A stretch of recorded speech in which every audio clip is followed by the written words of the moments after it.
समाजवादियों की सरकार थी, जब माननीय अखिलेश यादव जी की सरकार थी और उसके पहले जब मुलायम सिंह यादव की सरकार थी, तो उन्होंने मुफ्त शिक्षा, बालिकाओं को छात्रवृत्ति और हर एक लोगों को मुफ्त में दवाई देने का काम किया था। लेकिन आप जानते हैं, जब से सरकार बंद कराई है, तब से न तो वृद्धावस्था पेंशन मिलती है, न महिलाओं को, और न जो हमारी समाज की महिलाएं विधवा हो जाती हैं, उनकी विधवा पेंशन तक बंद करने का काम इस वर्तमान मोदी और योगी सरकार ने किया है। मैं आपको बताना चाहता हूं, मैं आपको सावधान करना चाहता हूं कि सिर्फ वोट का एक ऐसा अधिकार है कि आप अपने हक में काम करने वाले लोगों को चुन लेते हैं। आपको यह मौका मिलता है, आपको ऐसे लोगों को चुनने का जो आपके सुख दुख में खड़ा रहे, जो आपके अधिकारों की बात करे, जो आपके हक हिस्से की बात करे। लेकिन जब से इन बेईमानों की सरकार बनी है, इन झूठ बोलने वालों की सरकार बनी है, तब से इस देश के पिछड़े, दलित, आदिवासी, अल्पसंख्यक लोगों का केवल शोषण किया जा रहा है। मैं भी बताना चाहता हूं, 1-2 महीने बाद ये झूठ बोलने वाले, झूठ के सौदागर आपके सामने फिर आएंगे, आपसे झूठे वादे करेंगे, आपसे गलत बातें कहेंगे, आपसे बोलेंगे भाई ये कर दिया, वो कर दिया, लेकिन आपको किसी की बातों में नहीं आना है। आपको जानकारी होगी, गैस सिलेंडर का ड्रामा किया इन्होंने फ्री में बांटने के लिए, लेकिन गैस का दाम इतना महंगा कर दिया कि आप लोग और सब लोग गैस बनाना संभव नहीं हो पा रहा है। आप लोगों को मालूम होगा, महंगाई के खिलाफ नारा देकर ये लोग सरकार बनाए थे, लेकिन पेट्रोल का दाम दुगने से ज्यादा कर दिया। पेट्रोल और गैस की बात बंद कर दीजिए। जो अरहर की दाल 60-70 रुपये किलो मिलती थी, आज 180 रुपये किलो मिलती है। अरहर की दाल की बात छोड़ दीजिए। जो आटा आपको 12-15 रुपया किलो मिलता था, वो आटा 35-40 रुपया किलो मिल रहा है।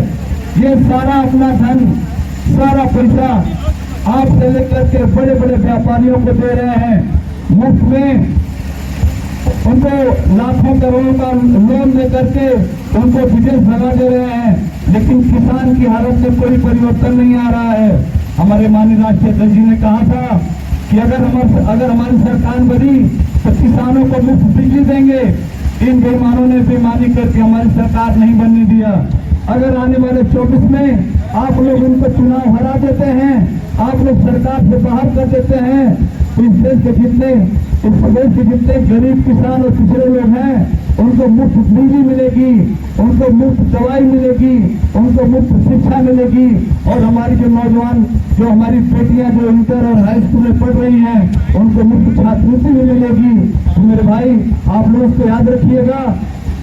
और सबसे बड़ी चीज, मैं जहाँ हम लोग बैठे हैं, ये बिंद समाज का बाहुल्य गांव है। जब इस प्रदेश का मुख्यमंत्री योगी और इस देश के रक्षा मंत्री राजनाथ सिंह जब ये सब सरकार में नहीं थे, तो ये सब जगह जगह मीटिंग करके कहते थे कि इस समाज के लोगों को आरक्षण मिलना चाहिए। आज 10 साल केंद्र में और 7 साल प्रदेश में बीत गए हैं, ये लोग हमारे समाज को आरक्षण नहीं दे रहे। ये जानते हैं कि अगर इस समाज को आरक्षण मिल गया तो हमारा पिंड समाज अपने पैरों पर खड़ा हो जाएगा।